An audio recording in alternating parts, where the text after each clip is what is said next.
So this is going to be another movie review. This one's called Rudy. Got this one because it had Ned Beatty in it, Sean Astin, Charles S. Dutton. But the main reason I got it was because Ned Beatty is one of the busiest actors around. So I thought, hey, what the heck?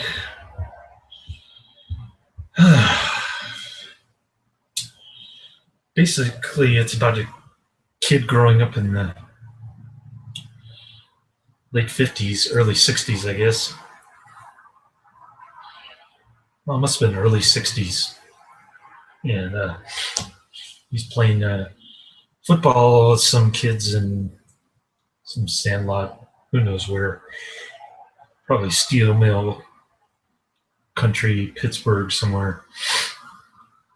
Looks like a pretty rundown area in the United States.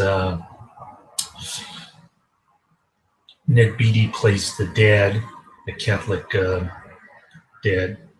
And so this kid's grown up Catholic. He's got a bunch of brothers and sisters, obviously, because they don't practice contraception back this early, especially being Catholic and whatnot. So, big family in a little tiny apartment. Nick Beatty wants all his kids to become steel mill workers, union guys.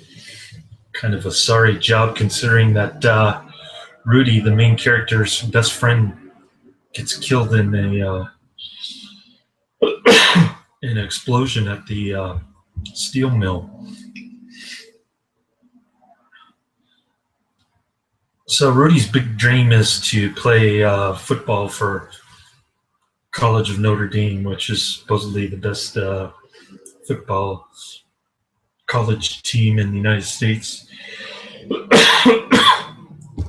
I never got into college football, even when I was younger, into sports and whatnot. Could never understand why they don't allow college players to make money. It's just kind of ridiculous, but never got into college football. I guess I was more of an NFL fan, although I preferred baseball over all the other sports when I was growing up as a kid. Mostly San Francisco Giants baseball, professional baseball, not this amateur college stuff. But in any case, I don't watch sports at all. I think football is a stupid bunch of guys in tights running around a grass field grabbing each other.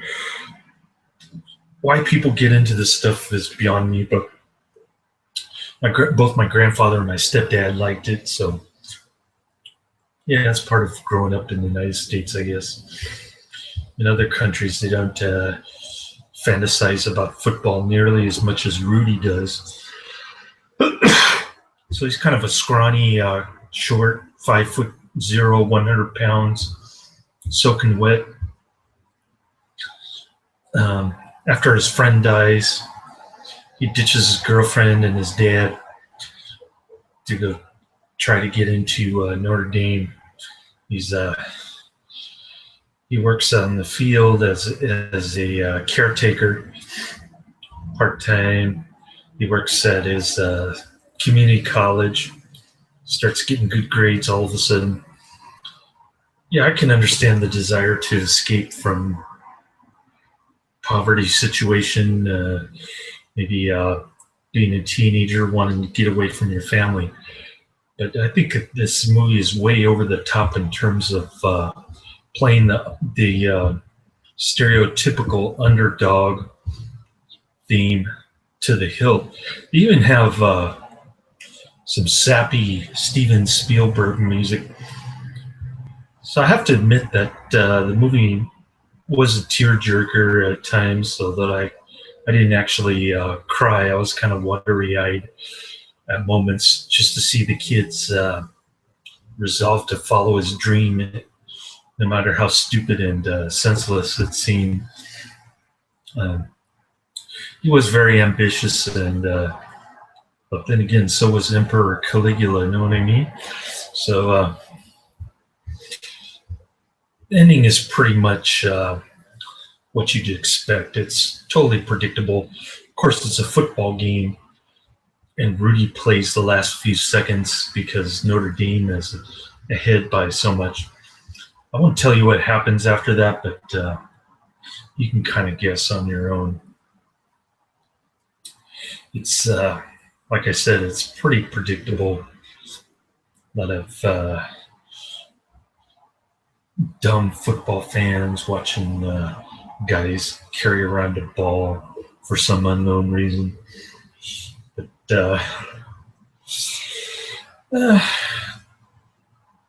if I could complain some more, I will. The not only is the music out of place, I think they play Creedence Clearwater Revival "Run Through the Jungle," which was much earlier than 1975, by the way. It was out of context by about 5 years. And the people in this movie don't look like, mid-70s hippies right before the disco. Their hairstyles look more 1980s.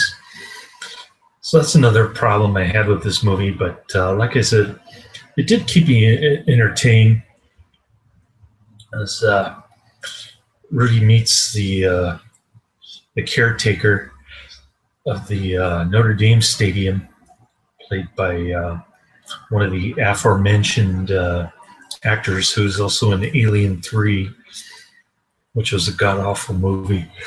But in any case, it was kind of heartwarming to see the friendships that he developed in college, not only with the caretaker of the field, so to speak, but he also meets some kind of chubby tutor guy who helps him get good grades in exchange for meeting some nerdy girl, getting introduced to some nerdy girl. So that was pretty cool. It all seemed pretty tame and innocent. This one's rated PG, by the way. So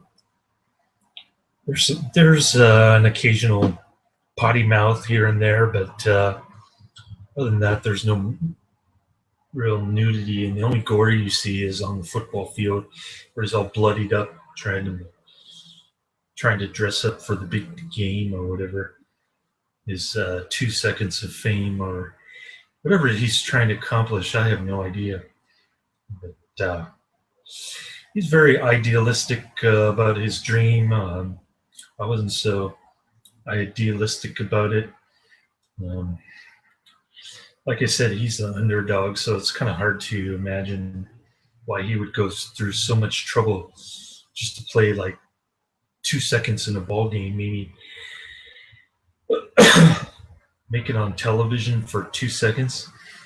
It's like these serial killers who just do it to make the news or something. Like the Death Stalker back in the 80s, get his 5 minutes of fame on television. So I couldn't really understand the motivation behind wanting to be a Notre Dame college football player. But I thought that the Catholic theme of working hard and striving to achieve the impossible was kind of cool. So that part I did like about it.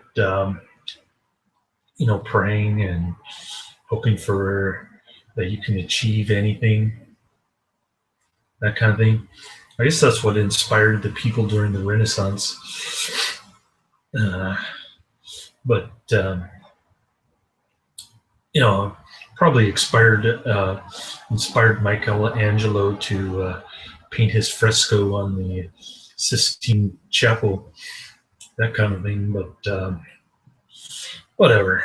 Each person has their own motivations, I guess. Mine is just doing movie reviews on YouTube's for my number one fan over there in Indiana, By the way, this was filmed in South Bend, Indiana. What a coincidence, eh? Laters.